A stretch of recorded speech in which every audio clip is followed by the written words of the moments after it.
I've been technical diving for the better part of a decade. Something about the ocean and all its unexplored wonder has always drawn me to the deep.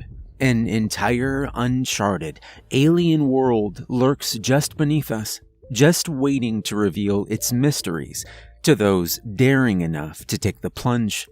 I guess you could say that diving is my passion. It has been my entire adult life.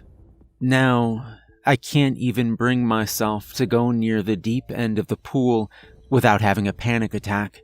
It all started when one of my best buddies approached me with the idea to go on a little excursion. Todd had a fairly formidable boat that he carved out a living with by engaging in, let's just say, less than legal activities. Anyway, some reputable character that Todd helps move cargo into the country had told him about a cave several miles off the coast of his own country. Truth be told, no matter how much time I spend on the background of how we found ourselves 100 feet below sea level, I'll still never understand why or how I agreed to such a misguided idea. It hardly matters now. At 99 feet below sea level, the pressure on your body normally felt by the atmosphere is quadrupled. The sunlight feebly attempts in vain to penetrate the blackness. Darkness rules there, and creatures of the dark are all that inhabit it. I checked my depth and air pressure gauges, and looked up to see Todd hand-signaling me to follow him to the mouth of the cave. I flutter-kicked silently forward, floating just above the seaweed and silt-covered ocean floor, taking in as much of the world as my low-profile, narrow lens mask would let me. When we reached the mouth of the cave, Todd dropped to the floor and clipped his line to a formation near the entrance. This is a very important step in cave diving. That line was our only way back out of the system. I held my lights on my hands while he worked, but my gaze drifted back to the mouth of the cave. The darkness was just as oppressive as always, but there was something strange. I couldn't put my finger on it at the time. The ominous black maw was somehow more intense than it should be. Then I heard it, a low-pitched roar from out of the deep.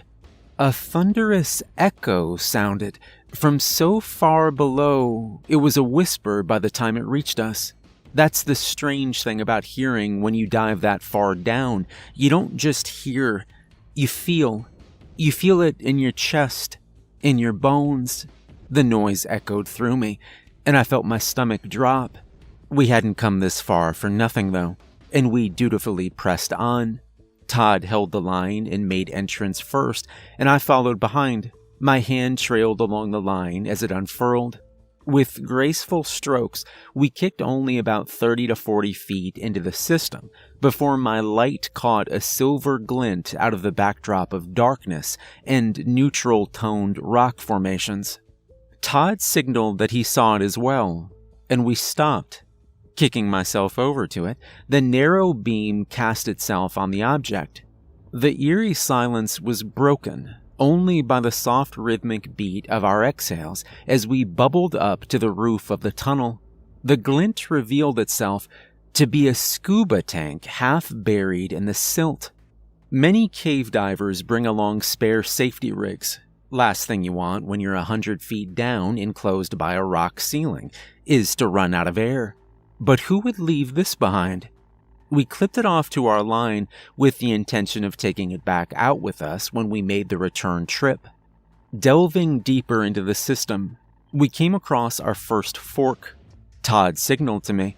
He was asking which way I thought we should go. My light panned back and forth between the two tunnels. It was smothered by the abysmal nothingness, no more than 10 feet ahead. The ever-present pressure continued to squeeze me like a python coiling around its prey. It was oppressive. I felt a slight current brush the cold, dark water across my skin. It came from the left tunnel. I gestured to the left, and we continued our exploration. We were 110 feet deep here. Even as an experienced diver, the pressure became taxing. Several kick paces in, something caught the focused beam of my light. It was unnatural. It stuck out like a sore thumb among the rocky stalagmites within my narrow beam of vision. I gracefully kicked over to it, careful not to stir the silt at the bottom of the cave floor. Once stirred, silt takes a considerable amount of time before settling again. More time than the air tanks afforded us. If I thought my vision was limited before, well, a silt storm would mean complete and total blindness. Reaching my point of fixation, I settled and focused upon the thing that had caught my eye. Pulling it from its sunken place in the sand, I found it to be a diver's slate. Divers can't communicate verbally underwater, so what can't be signaled through commonly recognized hand motions, divers will write on a slate and pass to one another. Shining my narrow beam onto its surface, I made out the hastily written words: size, refrigerator, smooth black skin, dolphin-like, but some humanoid features, opposable thumbs, ? Chilled. I passed the slate to Todd, who read it and after glancing worriedly towards me, tucked it away in his gear pouch. We pressed forward. As we neared the end of the tunnel, the walls began narrowing until they pressed against my shoulders. At one point, it became so narrow that I had to remove my tank and pass it through the opening before trying to slither through myself. For a brief moment, I became stuck. The familiar panic set in. I took several slow breaths to calm myself. Then I exhaled every bit of air in my lungs and at last managed to become just slender enough to barely push myself through. On the other side of this obstacle, the system opened up. We found ourselves on a small ledge that dropped off into a large chamber. Shining my light around the perimeter, I noted the horizontal boundaries. Turning my narrow beam down towards what should have been the floor of the chamber, my light was snuffed out by overwhelming blackness. To this day, I have no idea how impossibly deep it could have stretched.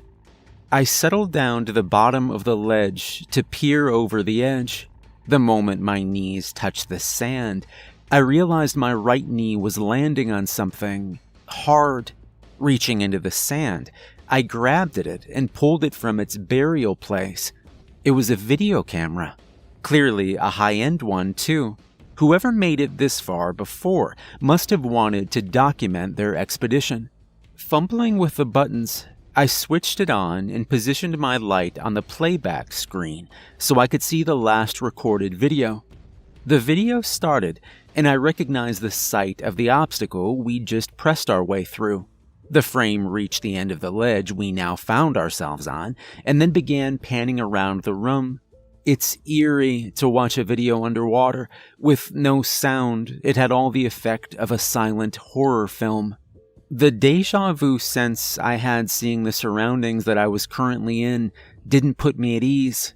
The frame then panned down to the bottom of the cavern and back up from the abyss to rest on the figure of a diver positioned next to the cameraman.